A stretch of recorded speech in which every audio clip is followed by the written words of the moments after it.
I was driving cross-country after my brother's funeral. He was only 32. No warnings. No signs. One night he just never woke up. The silence that followed was unbearable. So I left. No destination. No plan. Just me, the highway, and enough coffee to stay awake forever. By the third night, I was lost somewhere in the middle of nowhere. That's when I saw it. A motel. Wet lay-in. The neon sign flickered like it was trying not to die, and the place looked like a set piece from a crime documentary. But I was too tired to keep going, so I pulled in. Inside, the air smelled like cigarettes and mothballs. The woman at the front desk didn't even look at me. Her pencil scratched slowly across a crossword puzzle.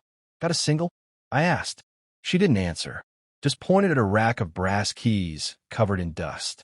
"Room 12, she muttered. "You'll be the only guest tonight. No ID, no name, no rules." I should have walked out right then, but I didn't. Room 12 was worse than the lobby. Wallpaper curling like old skin.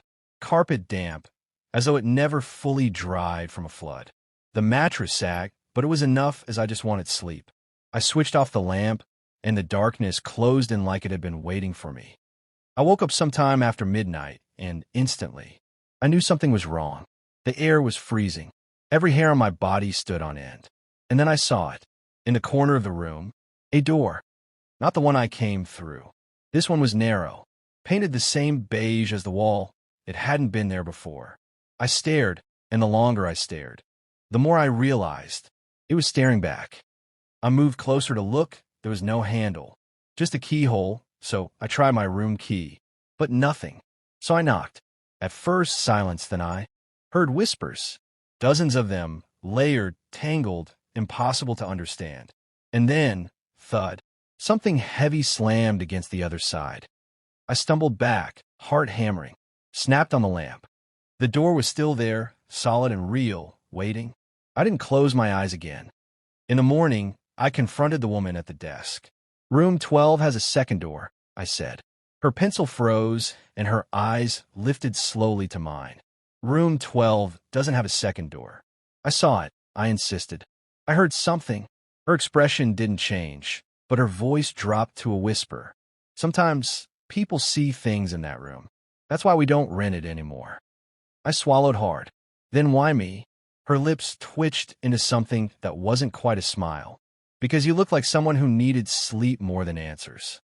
I should have left, but I didn't, because once you see something like that, you have to know more. That night, I brought a flashlight and a screwdriver. At midnight, the cold returned. My breath turned white, and the walls seemed to pulse. The door was back, but this time, it was cracked open. A sliver of blackness stretched inside, darker than night. My flashlight flickered.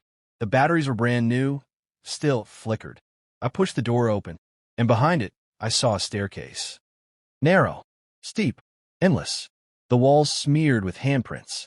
Hundreds of them, too small to belong to adults, all pointing down, and the air stank of soil and rot. As I stepped inside and the door slammed behind me, there was darkness, total, suffocating. My flashlight died instantly, and then came the voices, not whispers this time. They knew my name. "Ethan, Ethan." I stumbled down the steps, my hand trailing along the cold wall, brushing over tiny handprints. The stairs went on too long, and then I found it. An empty room, except for a mirror. The frame was rotted, and the reflection wasn't me. It was my brother, standing there, skin pale. Lips parted, but no words came out. His eyes locked on mine, unblinking, and then slowly, he raised his hand and pointed behind me. I spun around, but nothing, and when I turned back, it was me in the mirror again. But wrong. Eyes hollow and mouth sewn shut with wire, but smiling.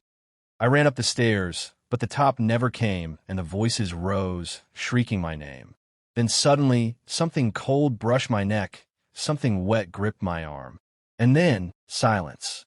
I was back in room 12, and the second door was gone. But my shoes were muddy, and faint, dirty handprints covered my arms. I checked out immediately, and I drove. Didn't stop. Didn't look back, and I thought it was over. But last night, in my apartment, I found a door, one that wasn't there before. And this time, it's not whispering, it's knocking.